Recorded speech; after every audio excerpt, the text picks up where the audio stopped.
he's baking a cake and I'm holding the phone like that. Super glue. We talked about it.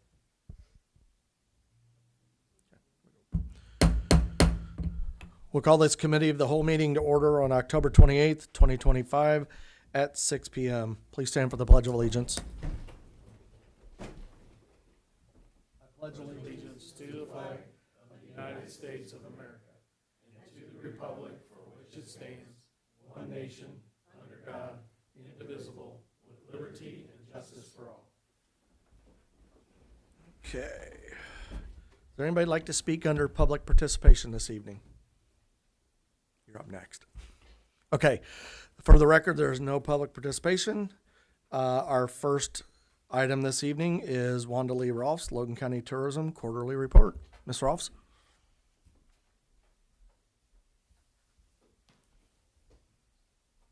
This is kind of interesting, looking at it from this angle. A little different view, yeah. If I remember correctly, most of the reports were financial reports in the past, and you kind of looked at those. I wasn't sure how we'd handle 7,500. It could be wide open, so I'm not going to do a financial report, if that's okay. Sure. I would like to thank those who were able to attend our open house last Saturday. It was very enjoyable, and we got to meet some new people, and there were people there that go way, way back to when tourism first started. I believe, as Mr. Bateman said that day, that tourism is an economic development or economic opportunity option for all of us. On the side of the director, in the last 4 months, I've learned that there are several things you want to think about: people and places. While there have been 428 visitors, plus today's 6, now 434 visitors to the Bureau since I have started, I think we have had a lot of opportunity there to do some salesmanship for people to Lincoln, Logan County, and I think that that's part of our job. The intrigue does come from talking with them, finding out why they're here, where they're from, and why they chose to stop at the Tourism Bureau. Last week, it was like, oh my gosh, I had this man and his son from Germany in there, and we were talking about 66 100th year next year. And I said, are you coming back? He says, no, the $70,000 it cost me this year means I probably won't be back next year. Now, I was kind of taken back by that, but when you figure out they get to the States, they drive a car for several months that they rent, they pay gas, they pay hotel, they pay the flight back. It's a very, very expensive thing for a lot of our tourists who come, but they have made that choice to do this. And I think we need to keep that when we're talking with them, when we're working with them. Keep that in mind. Do we want them to come back eventually? Yes. What can we do to convince those people that this is where they should come on their next trip, whether it's Route 66 or not? We have had visitors from 21 different countries, and they all have amazing stories to tell. And I think that that's part of, when I worked with students, you had to get to know your students a little bit in order to know how to work with them and where they were coming from. I think that is true about our tourists too. Talk to them, find out what they're, what drew them to Lincoln, Illinois? How did they find out where the mill was?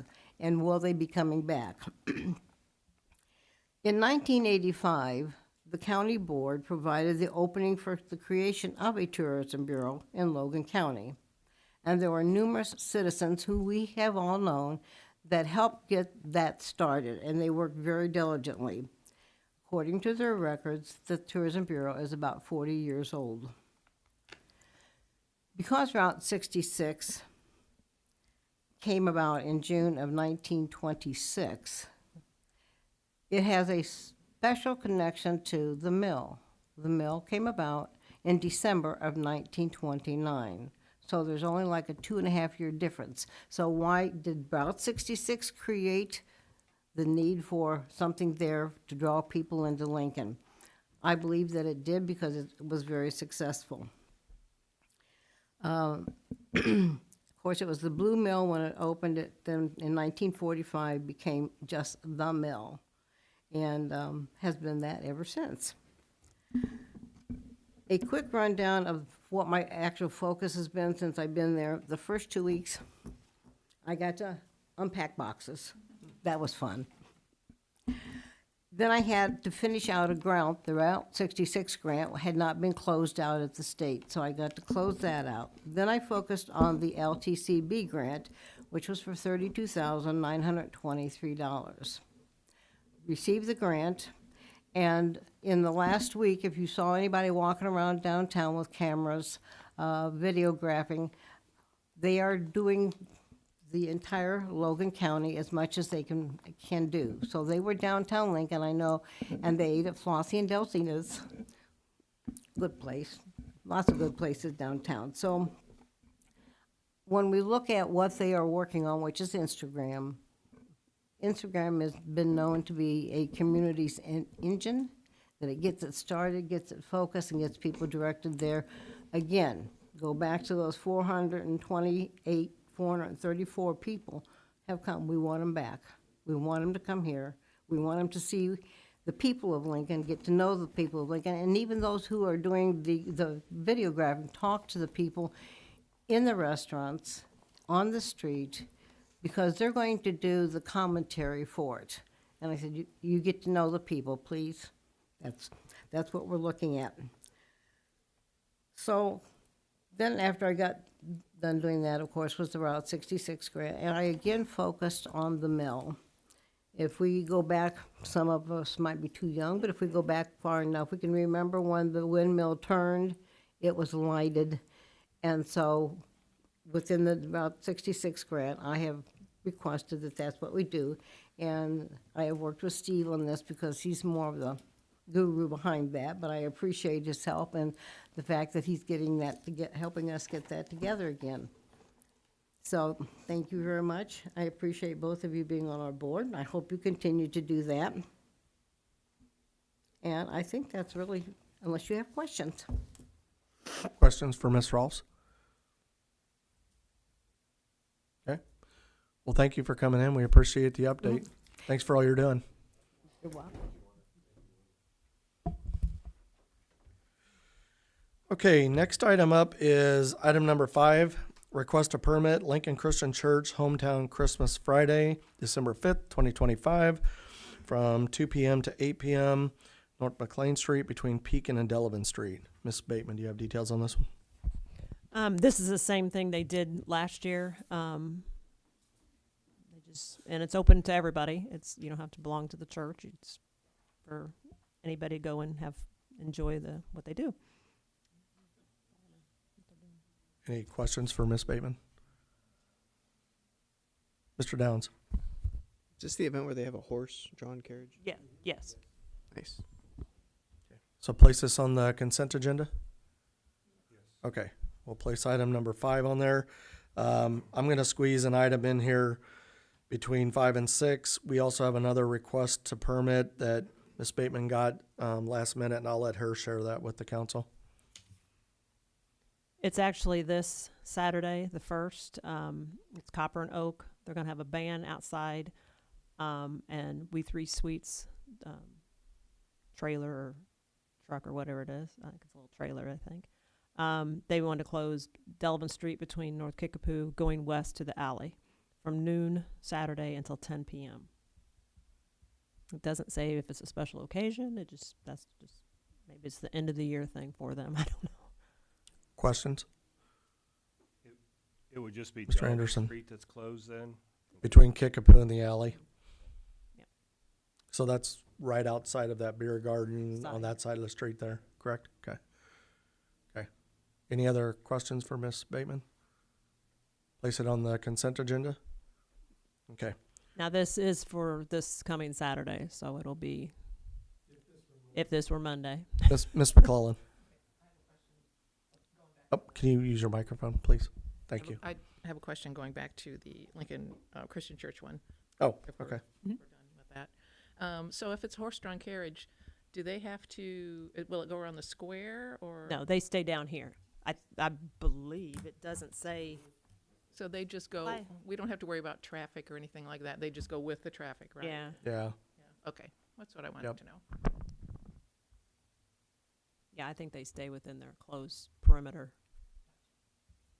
I can find out tomorrow, and if it's any different, I'll let you know.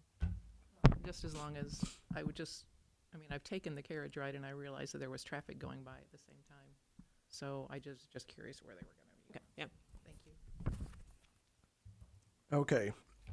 Next item is item number 6, renewal of certificate of deposit in the sewer O&M fund in the amount of $663,687.40. Mr. Conzo, is this yours? Yes, it is. Floor's yours, sir. Thank you, Mayor. This is money that's in the sewer O&M fund.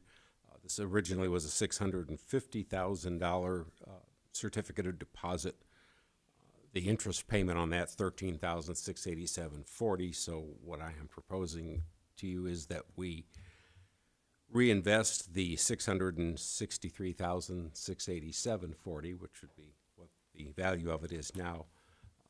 The best rate that I was able to obtain, they offer special renewal rate on this. This one happens to be at United Community Bank.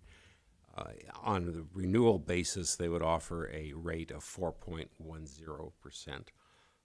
I would point out the original interest rate was 4.20%, but as you probably know if you watch the news, interest rates have come down, so that 4.10% for it's an incentive to renew it is I think a very good rate, and I would ask the council to approve this. And again, what I need to know is so that the bank can draw up the paperwork within the necessary time frame, is if this were Monday night, would the council be agreeable to renewing this certificate of deposit from the sewer O&M fund at 4.10% for a term of 6 months? Council okay with that? Yes. Okay, so we'll place this on the regular agenda. Thank you. Thank you, Mr. Gonzo. Okay, next item up is item number 7, resolution to approve previously recorded easement and approve new adjusted easement. Mr. Hoblet. So the council previously approved an easement with KPH Holdings, Keystone, back in 2022. It is now 2025. I think as you guys are aware, we quieted title on a parcel of land. We did that primarily because KPH is looking for a grant from the government that would aid them in the construction of their community benefit solar farm. To that extent, they've been working with the title company. Title company has requested some updated documents in furtherance of the acquisition of this grant, which would be amendment to the previously passed easement, along with the abrogation of an old easement from 1910. It was a construction easement that's no longer even close to relevant. And so an abrogation of the easement is abandoning the old easement. Since we quieted title on the property, we have a court order saying that we do own the property, and now we're well within our right to execute that document. And so we're circulating a resolution to you, granting the mayor authority. I think the previously passed easement did not have a resolution to it. We just passed it via vote here. So the title company is requesting a resolution that authorizes the previously passed one and the new one, giving the mayor and the city clerk authority to execute said documents. So that's what's before you now. I sent via email to you guys earlier today, title company, to get it to me, and then I circulate and get out to you. I sent the resolution to them. They sent it back to me with some requested edits, and that's the edited version. That's what's before you now. Questions for Mr. Hoblet? Place this on the regular agenda? Okay, we'll place item number 7 on the regular agenda. Okay, item number 8, you should have received an email today that we are going to remove item number 8 from the agenda. That will come back hopefully at the next CAL. And we've got a few more things that we realized we have to tweak on that, so we will bring that back to you. Okay, that brings us down to announcements. I've got a few announcements. The first, we had trick or treat with the mayor this weekend. Miss Matelko helped out with that, getting that ready. I think we gave out 250 bags of candy. In addition to what the downtown businesses did, we had a lot of businesses participate. So thanks to them for doing it. I thought it'd be fun to share a story real quick. While we were at Latham Park, a woman and her daughter and her grandchild showed up. And long story short, they're from Oklahoma, and they were staying up north, and they got off in Lincoln to get a cup of coffee at one of our local coffee shops, and they were told about the event going on. So we had out-of-towners show up and do trick-or-treat with the mayor. So hopefully they had a good experience. We probably about 9 or 10. And she wrote me today. We did take a photo. She wrote me today an email, so she tracked me down, and she'd like a copy of the photo because she said nobody believes her. So I don't know. So I just thought that was funny, worth sharing. Also, I posted it on Facebook, but you may notice when you go downstairs, that shelf that Miss Bateman and her office has put up, there's a traveling trophy that I received from the Salvation Army for bell ringing last year. Apparently, the mayors in Logan County were asked to participate. I was the only one. And so I've got my name on the traveling trophy. So hopefully other mayors will participate, but I think everybody should participate. It was a fun event doing the bell ringing. I got to talk to a lot of people. So, and then has everybody seen the email that I sent out regarding Fifth Street? Some of you may or may not. Let me just read it for those who are tuning in too. So we've been trying, Mr. Landers has been involved in that as well. We have been trying very hard to get the railroad to give us a C&M agreement, and I have repeatedly tried. I've included Senator Turner, Representative Howder, former Representative Tim Butler, who's the president of the Railroad Association. He's been involved in it. We finally did get a hold of somebody at the railroad, and they're trying to expedite it. But as timing would have it, IDOT messaged Friday and said, hey, we need an answer.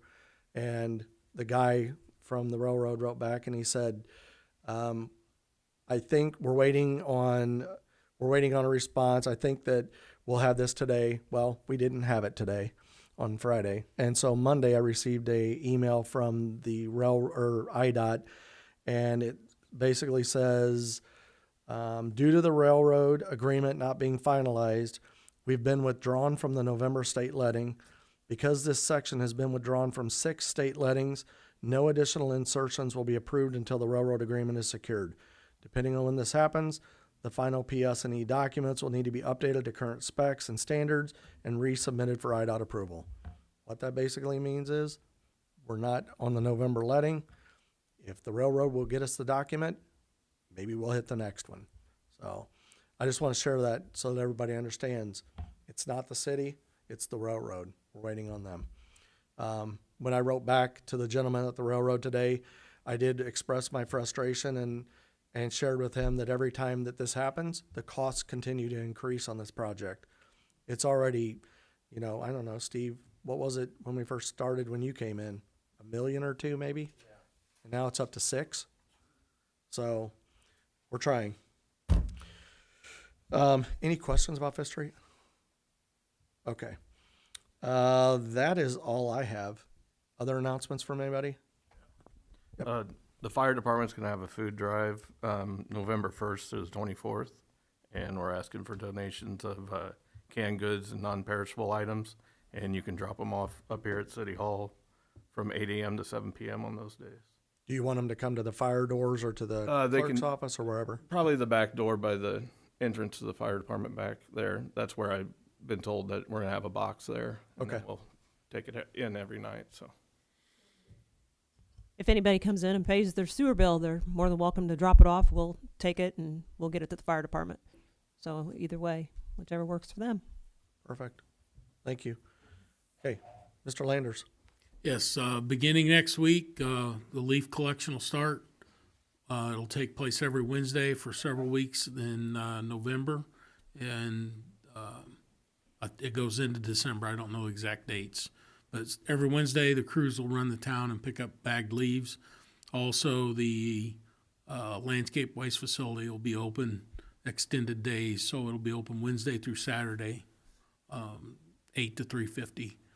Okay. Wednesday through Sunday. I said Saturday, didn't I? It's Wednesday through Sunday, 8 to 3:50 for the next several weeks also. And can you ask Charity to update the website to reflect that? We have a press release that'll be going out tomorrow, so we'll make sure we get it updated. Okay, thank you. Okay. Mr. Anderson?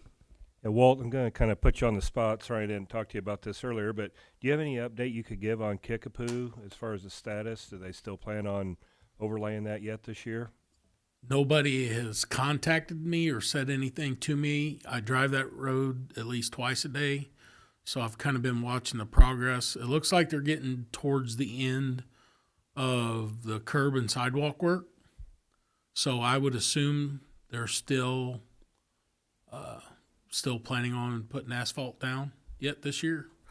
They've been dressing up the state yard out there on the curve on Old 66. So I'm just wondering if they aren't making a place to put the millings down to make a hard lot there. I'm just guessing at that. I don't know. And then I did also hear rumors about the railroad causing some problems also, even though that's a different railroad.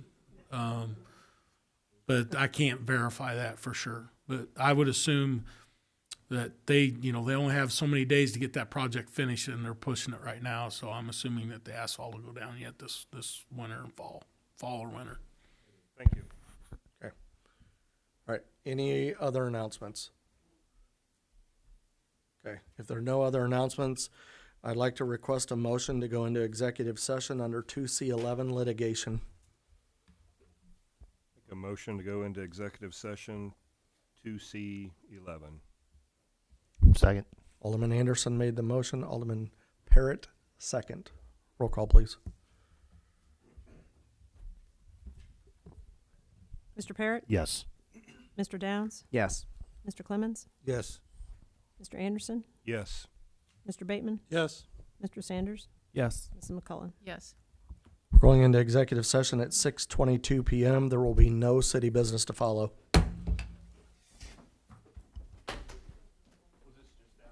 Yeah, it was on the